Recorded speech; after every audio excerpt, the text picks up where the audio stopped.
বলিউডের জনপ্রিয় অভিনেত্রী শ্রদ্ধা কাপুর একের পর এক ব্যবসাসফল সিনেমা দিয়েছেন দর্শকদের।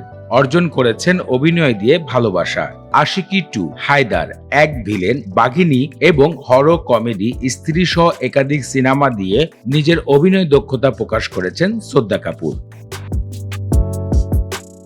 তবে বলিউড ইন্ডাস্ট্রির 3জন সেরা খানের একজনের সাথেও অভিনয় করেননি তিনি, শাহরুখ খান, সালমান খান এবং আমির খান, যাদের সাথে অভিনয় করলে রাতারাতি ক্যারিয়ার পরিবর্তন হয়ে যায় বলিউড ইন্ডাস্ট্রির অভিনেত্রীদের। তাদের কারোর সাথেই অভিনয় করতে পারেননি শ্রদ্ধা কাপুর।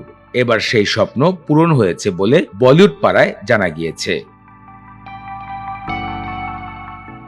ভারতের আলোচিত ব্যবসায়ী আশিনী গোবারের জীবন কাহিনী নিয়ে তৈরি করা হচ্ছে বায়োপিক, আর সেখানে আমির খানের বিপরীতে যুক্ত হচ্ছেন শ্রদ্ধা কাপুর।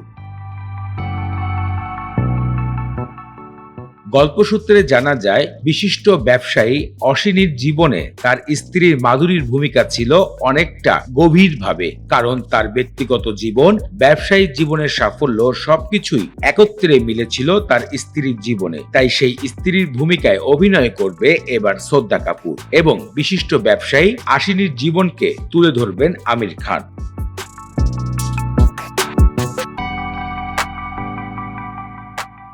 সাম্প্রতিক জানা গিয়েছে, বলিউডে 22 বছরের ব্যবধানে জুটি বাঁধছেন আমির খান এবং শ্রদ্ধা কাপুর। তাদের এই জুটি নিয়ে ইতিমধ্যে বলিউড পাড়ায় নানা ধরনের মন্তব্যের গল্প শুরু হয়ে গেছে।